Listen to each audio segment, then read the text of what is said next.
쇼컷 성경, 에스겔 시작합니다. 에스겔서는 총 48장으로 구성되어 있으며 에스겔이라는 예언자의 시선이 심판에서 회복으로 그리고 미래의 비전으로 옮겨가는 과정에 따라 크게 세 부분으로 나눌 수 있습니다. 첫째 부분은 예루살렘의 죄악과 심판의 경고에 대한 내용이고, 둘째 부분은 이방 민족들에 대한 심판 내용이며, 셋째 부분은 이스라엘의 회복과 새로운 성전에 대한 내용입니다. 성경에서 에스겔서는 강렬하고 압도적인 이미지로 가득 차 있습니다.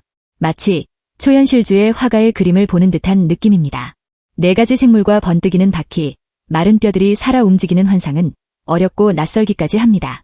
하지만 그 이야기들의 내면에는 가장 낮은 곳에서 울부짖는 인간의 절망과 그 절망을 뚫고 찾아오시는 하나님의 깊은 사랑이 담겨 있습니다. 에스겔은 원래 예루살렘 성전에서 제사를 지내야 했던 제사장 가문의 청년이었습니다. 그러나 그의 삶은 바벨론 침공과 포로 생활이라는 거대한 풍랑에 휘말려 송두리째 흔들립니다. 고국에서 멀리 떨어진 그발 강가, 포로 수용소의 흙먼지 속에서 그는 30살이 되었습니다. 제사장으로서 직무를 시작해야 할 나이에 성전도 없는 이국 땅에 버려진 그의 심정은 어땠을까요? 바로 그 절망의 끝에서 하늘이 열립니다. 에스겔은 하나님의 영광이 성전 문을 떠나 포로가 된 백성들이 있는 고통의 현장으로 찾아오시는 것을 목격합니다. 하나님은 화려한 금빛 성전에 갇혀 계신 분이 아니라 바퀴 달린 전차처럼 우리가 고통받는 그 어디든 달려오시는 분임을 보여주신 것입니다.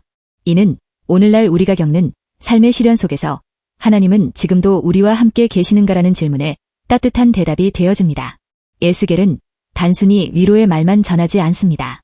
그는 이스라엘의 죄악을 지적하는 파수꾼으로서 말로만 선포하지 않았습니다. 390일 동안 옆으로 누워 자고 자기 머리카락을 깎아 바람에 날리며 심지어 사랑하는 아내가 죽었을 때도 슬퍼하거나 울지 않았습니다. 이런 이상한 행동은 자기 백성을 잃고도 마음껏 슬퍼할 수 없는 하나님의 찢어지는 아픔이 얼마나 큰지 사람들에게 알리기 위한 행동이었습니다. 또한 에스겔은 타락한 종교 지도자들과 우상 숭배에 빠진 백성들을 향해 날선 비판을 쏟아냅니다. 성전 안에서 은밀하게 우상을 섬기는 모습은 오늘날 우리 마음 깊은 곳에 숨겨둔 탐욕과 이기심을 비추는 거울과도 같습니다. 에스겔의 고통스러운 몸짓들은 결국 너희가 가고 있는 그 길이 생명의 길이 맞느냐고 묻는 절박한 사랑의 외침이었습니다. 에스겔서의 절정은 마른 뼈 골짜기 환상입니다. 생기라곤 찾아볼 수 없는 마른 뼈들로 가득 찬 골짜기에서 하나님은 에스겔에게 물으십니다. 이 뼈들이 능히 살 수 있겠느냐? 인간의 생각과 능력으로는 불가능한 일이었지만 하나님의 말씀이 선포되고 생기가 불어넣어지자 뼈들이 맞춰지고 살이 붙어 거대한 군대를 이룹니다. 이 장면은 에스겔서 전체를 관통하는 핵심 메시지인 회복을 상징합니다. 포로 생활로 인해 영혼과 육체가 완전히 죽어버린 것 같은 민족에게 내가 너희 무덤을 열고 너희를 거기서 나오게 하겠다는 약속을 주신 것입니다. 이는 그저 성경 속 이야기가 아닙니다. 지금 이 순간 무기력과 우울의 골짜기에 갇혀있는 사람들에게 동일하게 적용되는 희망의 선언입니다. 에스겔서의 마지막은 새로운 성전의 환상을 이야기합니다.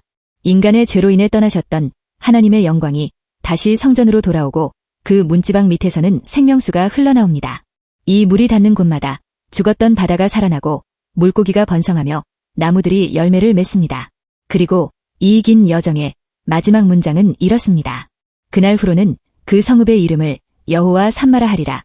여호와 삼마는 여호와께서 거기 계시다는 뜻입니다. 화려하고 편안한 삶을 사는 것보다 더 중요한 것은 지금 내가 있는 그곳에 하나님이 계시는지 묻는 일이라고 에스겔서는 우리에게 말합니다. 나에게 주어진 삶이 비록 바벨론의 포로 생활처럼 어려울지라도 하나님께서 나와 함께 하신다면 그곳은 아름다운 성전이며 회복의 시작점이 될 것입니다. 내 힘으로 어찌할 수 없는 막막함 속에서 하나님은 우리를 다시 일으켜 세우실 것입니다. 그분은 한 번도 우리를 떠난 적이 없으시며 언제나 우리와 함께 계시기 때문입니다. 여기까지 에스겔 요약본이었습니다. 이 내용이 좋았다면 좋아요, 댓글, 구독 부탁드려요.